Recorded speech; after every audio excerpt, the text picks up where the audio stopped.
बिस्मिल्लाहिर्रहमानिर्रहीम। हुजूर रहमत आलम सल्लल्लाहु अलैहि वसल्लम की गुफ्तगू इतनी मीठी, दिलकश और पुरतासीर हुआ करती कि हर लफ्ज़ बेसाख्ता सुनने वालों के दिलों में उतरता चला जाता, कोई तिश्नगी बाकी न रहती।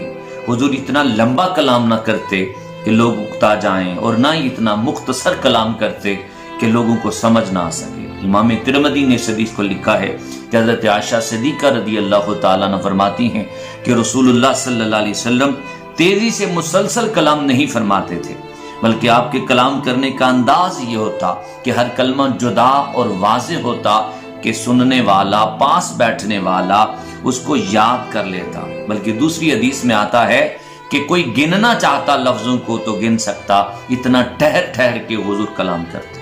हजरत अनस बिन मालिक फरमाते हैं कि हुजूर की गुफ्तगू करने का मामूल ये था कि नबी पाक सल्लल्लाहु अलैहि वसल्लम जरूरत के वक्त गुफ्तगू करते हुए कभी कभी एक बात को 3-3 बार किया करते ताकि जो सुनने वाला है वो अच्छी तरह समझ सके। और हजरत अब्दुल्ला इब्न अब्बास ने तो हुजूर की पुरनूर गुफ्तगू का कमाल ये भी बयान फरमाया है, इस अंदाज में, इन अल्फाज में बताया है कि अल्लाह के रसूल सल्लल्लाहु अलैहि वसल्लम जब कलाम इरशाद फरमाते तो आपके सामने के जो दंदाने मुबारक होते कभी कभी उनसे नूर निकलता हुआ भी महसूस होता। यानी आपकी गुफ्तगू बड़ी जामे हुआ करती, बड़ी कामिल हुआ करती। ये तो गुफ्तगू वाला मलका अता किया।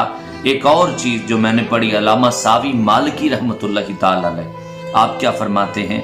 आप फरमाते हैं कि इन्नल्लाह अल्लमहु जमीउल लुगाति फकाना युखातिबु कुल्ला यौमिन बिलुगतिहिम। हजरत अल्लामा सावी मालिकी फरमाते हैं कि अल्लाह पाक ने आपको तमाम जबानों पे उबूर अता फरमाया, यानी अल्लाह ताला ने आपको सारी जबानें सिखा दी। और किसी कौम का भी कोई बंदा आपसे आके बात करता तो आप उससे उसी जुबान में गुफ्तगू फरमाया करते। मैंने एक वाकया पढ़ा है, अल्लामा अहमद बिन उमर खफाजी रहमतुल्लाह अलैह नसीमुर रियाज के अंदर ये वाकया लिखते हैं। वाकया ये है कि कुछ अजमी लोग एक वफद बन के मस्जिद हराम में हुजूर बैठे हैं तो हुजूर की बारगाह में आते हैं। सहाबा कहते हैं हम भी बैठे हुए हैं, तो वो अपनी जुबान में उन्होंने ये सवाल किया कि तुम में अल्लाह का रसूल कौन है? सहाबा कहते हैं हम समझ न सके कि उन्होंने क्या कहा, लेकिन हुजूर समझ गए और फरमाया आओ आगे आ जाओ, करीब आ जाओ, यानी उन्हीं की जुबान में उनको जवाब दिया।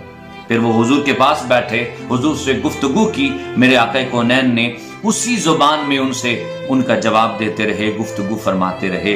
इवन के इतने मुतासर हुए कि वो कलमा पढ़ के हुजूर के गुलाम बन गए। वो बरते हैं जोलियां सबकी, वो समझते हैं बोलियां सबकी। आओ बाजारे मुस्तफा को चलें, खोटे सिक्के वहीं पे चलें।